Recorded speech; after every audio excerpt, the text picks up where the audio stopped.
Exato, hoje a gente vive um momento muito delicado, né, na diretoria de São Paulo, principalmente aspecto financeiro. Eu queria saber de você, Danilão, em que momento você acha que teve essa virada de chave negativa? Porque o São Paulo, se a gente parar para pensar, há 20 anos, era exemplo em administração, em CT, em base, em tudo. Era o exemplo de tudo a ser seguido, era o São Paulo. Em que momento o São Paulo parou para você? Você acha que foi no momento que o São Paulo se achou intocável, se achou de fato o soberano que era a época, e hoje colhe frutos de inúmeras más gestões? Então eu queria saber de você, em que momento teve essa virada de chave negativa pra você e por quê? O que motivou a ter isso? Eu acho que o São Paulo não é de agora, não é desse momento soberano que era exemplo, né? O São Paulo da década de 80, 90 já era exemplo, né? Já era um time bem administrado, já era uma equipe que era visada pelo caramba, o São Paulo Futebol Clube, cara. É o time da elite, é o time, e aí eu acho que aquele momento, aquele tri brasileiro, a sequência do tri brasileiro, eu acho que foi ruim depois, né? O pós 2009 pro São Paulo começa ali uma soberba, começa nós somos o tricolor, somos hexacampeões brasileiros, o Tri-Hexa, é a camisa 633, ali onde a gente poderia sim ostentar os nossos títulos, né? Poderia sim ostentar que era um clube a ser batido e referência, só que não tiveram a administração necessária, uma sequência de administrações absurdas, como a gente vê em outros clubes também, e que degringolou hoje, nesse momento que o São Paulo com uma dívida absurda e vendendo jogador a preço de banana. Acho que ali foi um grande...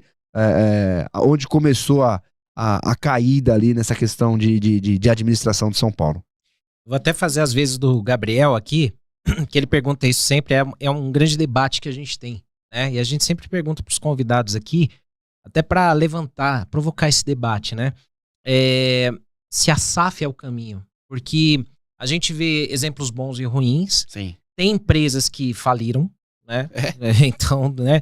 E modelos administrativos que são péssimos e outros que conseguiram ressuscitar, né? Como é que você enxerga isso tudo, Danilão? Porque no Brasil, nos últimos tempos aí, a gente agora tá vendo do Botafogo aí com o John Textor fazendo gambiarra ali, aqui e tal, a do Vasco, e tem modelos associativos que ressuscitaram como o do Palmeiras e do Flamengo, né?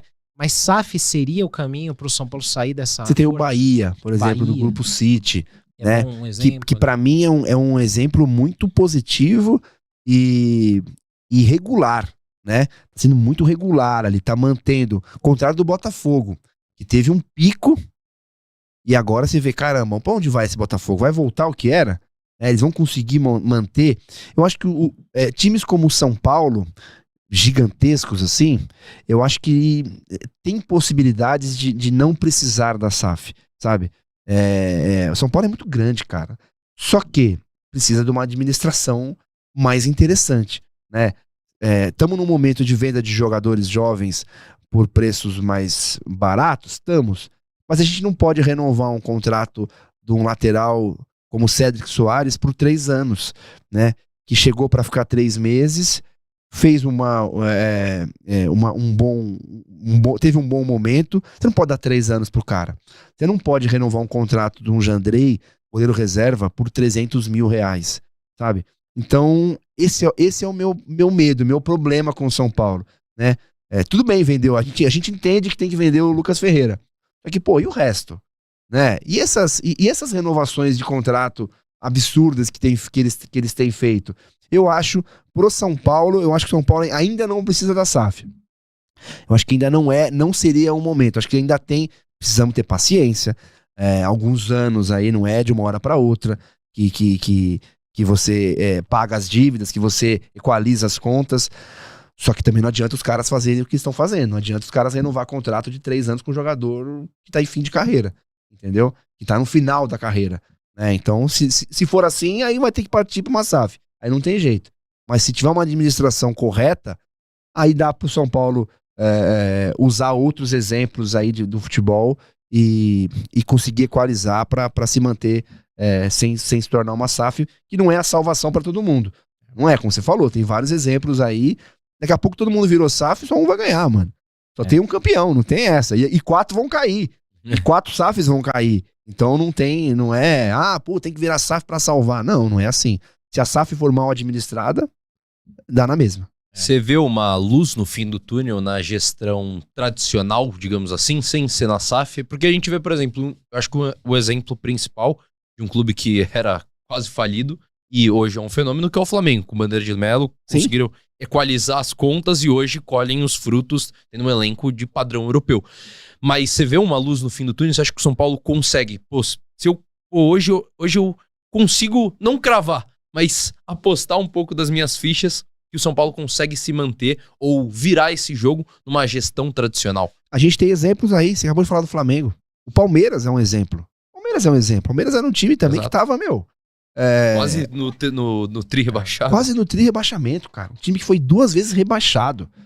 Aí chega, acho que o Paulo Nobre, né? O Paulo Nobre, o Gagliotti na sequência, a Leila, que fizeram um trabalho de remontagem do clube. E aí, tá aí ganhando alguns anos e sempre... O problema deles é outro. O problema deles lá é porque eles estavam ganhando muito e agora estão perdendo. Então, né? Então tem luz no fim do túnel, sim. Tendo uma boa administração, tendo profissionais competentes que saibam lidar com a gestão, dá tudo certo. O São Paulo é gigantesco. São Paulo tá entre os 3 maiores clubes do Brasil. Exato. Então, cara, pelo amor de Deus, se São Paulo não conseguir se ajeitar, ninguém consegue. Porque não é só a grana injetada, não, no caso do Palmeiras, né? Eu sempre falo isso daí, o caso do Paulo Nobre lá, tudo. Ele é um excelente gestor. Cara, ele secou algumas sangrias, hemorragias que tinha lá dentro, mudou. O Palmeiras, na era Parmalat, não investia em base, estrutura. Hoje os caras têm uma base fortíssima, estrutura de primeiro nível. E a gente volta no assunto dos jovens do São Paulo. Cara, eu não consigo entender como o Estevão, o Hendrick, o Vitor Reis, caras de 18 anos, 17 anos, cara, surgiram, tiveram oportunidade, foram valorizados e foi feita uma puta grana com esses caras. E o São Paulo tem Cotia com joias lá, foi a vida inteira. Quantos jogadores do São Paulo a gente vai lembrar aqui? Ou que estão aí jogando em alguns lugares, pelo Brasil, pelo mundo. E São Paulo não consegue fazer essa grana, cara. Cara, o Hendrick foi vendido pelo preço que o Cruzeiro foi comprado. É um absurdo. Isso é um absurdo. É uma loucura isso, cara. Você compra um clube com o dinheiro de um jogador. O São Paulo não consegue fazer isso, cara. Com o Rian Francisco, com o próprio Lucas Ferreira.